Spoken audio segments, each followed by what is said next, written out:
Hello lads and lasses, hope the quarantine life is treating you all well. Today we're going to take a look at Sword Legacy Omen, a turn-based tactical RPG that's a dark reimagining of the Sword and the Stone mythos. So strap your face mask and gloves on while we get into some hardcore social distancing.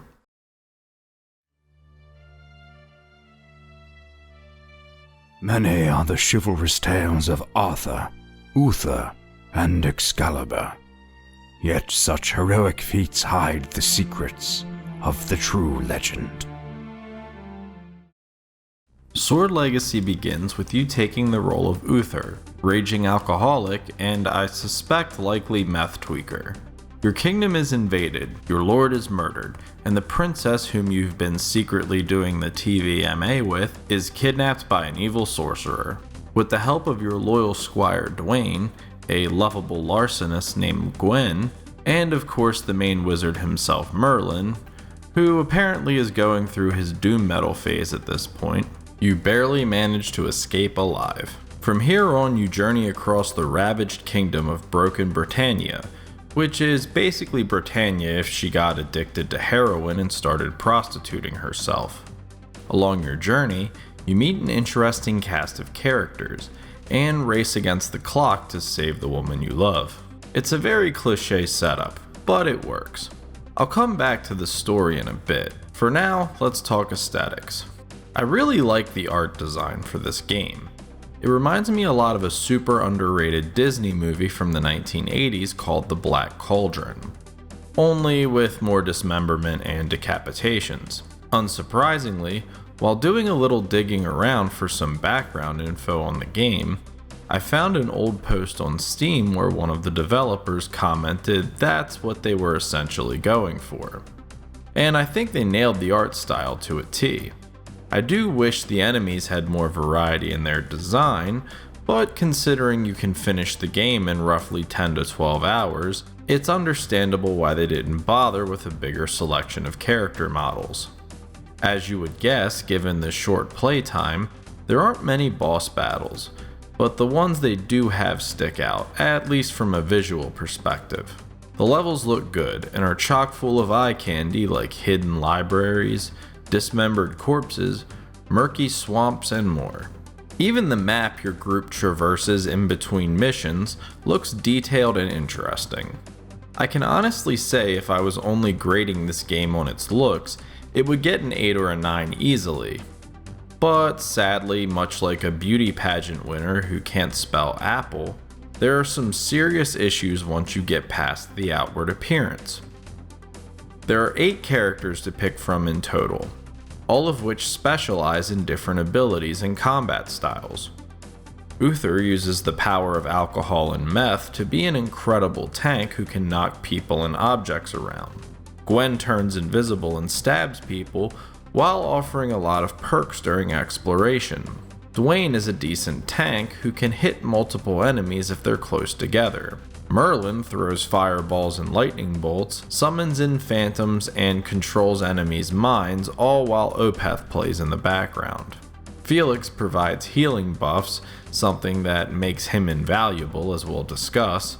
Flynn is an archer who can also provide some decent buffs in combat.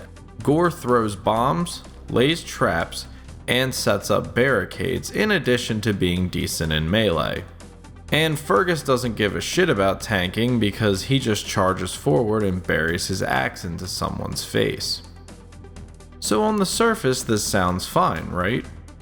8 characters, all with unique skills that complement each other. What's not to like? Well, the warts of the game start to rear their head once you realize these characters are not very well balanced within the game's combat system.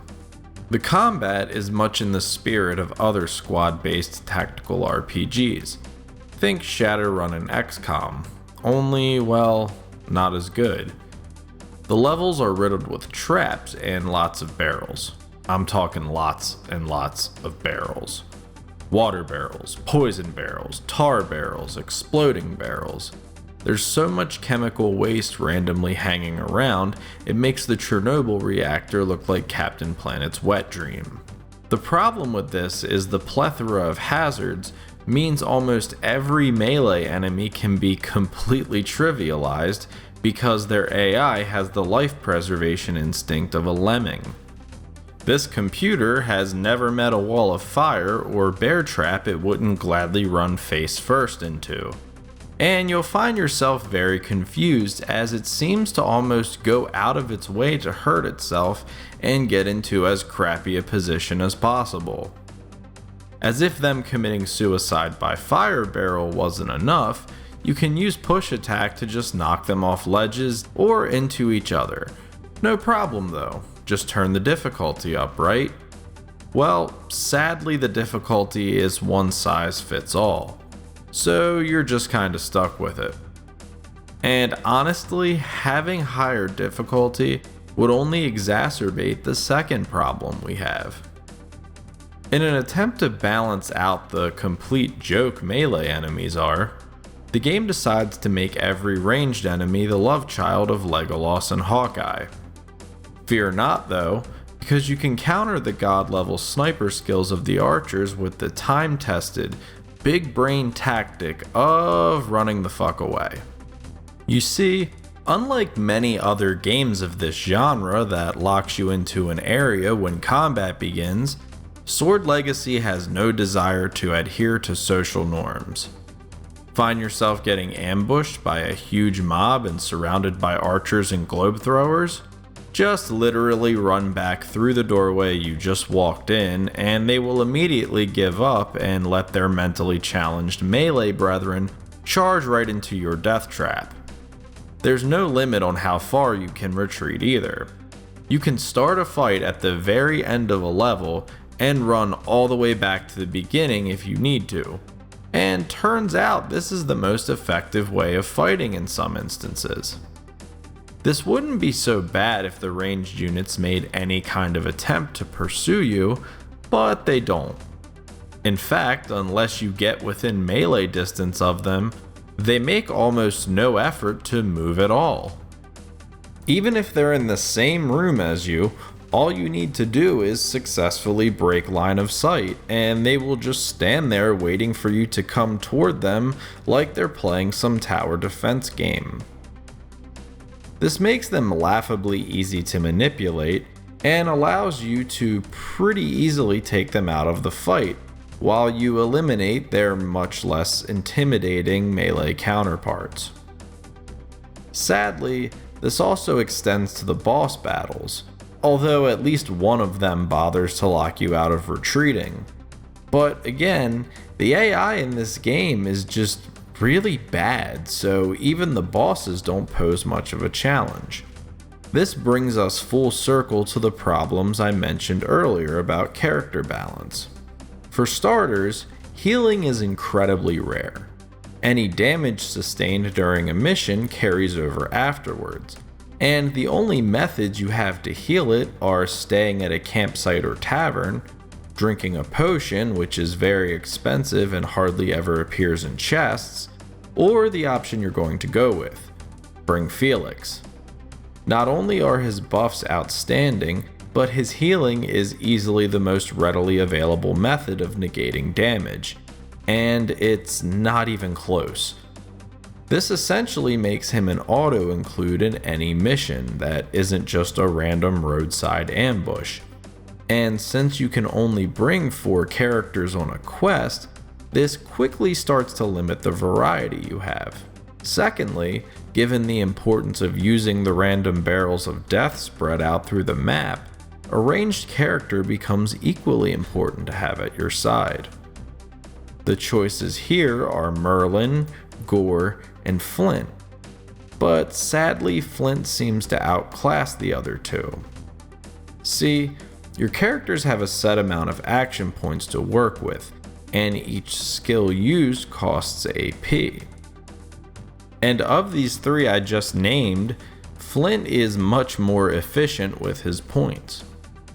Merlin has some really cool skills that can do some phenomenal damage and has amazing range, but his attacks cost a lot of AP, so you won't be getting much mileage out of him. Gore also has some really awesome abilities, does good damage on his ranged attacks, and is pretty tough in melee. But he is gimped with his total number of action points. Flynn, on the other hand, has a plethora of action points, has range on par with Merlin, even better in some instances, does very solid damage, and his skills are very cheap to use. Couple all of this with his group buffs like throwing a smoke screen to provide cover, and this also makes him kind of a no-brainer for any quest more elaborate than a quick skirmish. Okay, so that's 2 out of our 4 slots that are always going to be occupied by the same characters. But that gives me at least 2 I can always change up, right? Well, I got some bad news for you.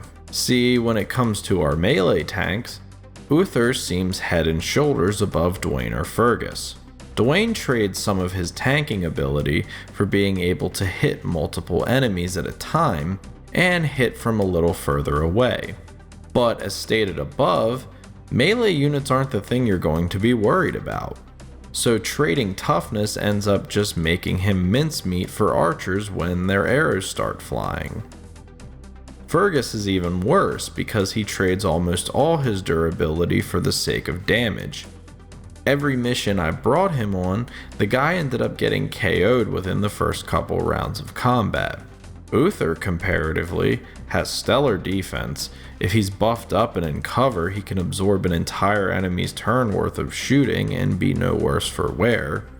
His damage output isn't even reduced all that much compared to the other 2 when you factor in his ability to counterattack. This means 3 out of your 4 party slots are already spoken for, provided making the strongest party you can is your focus. Despite everything I just said, this game definitely has moments where it shines. The combat is at least mildly enjoyable if you can look past the terrible AI.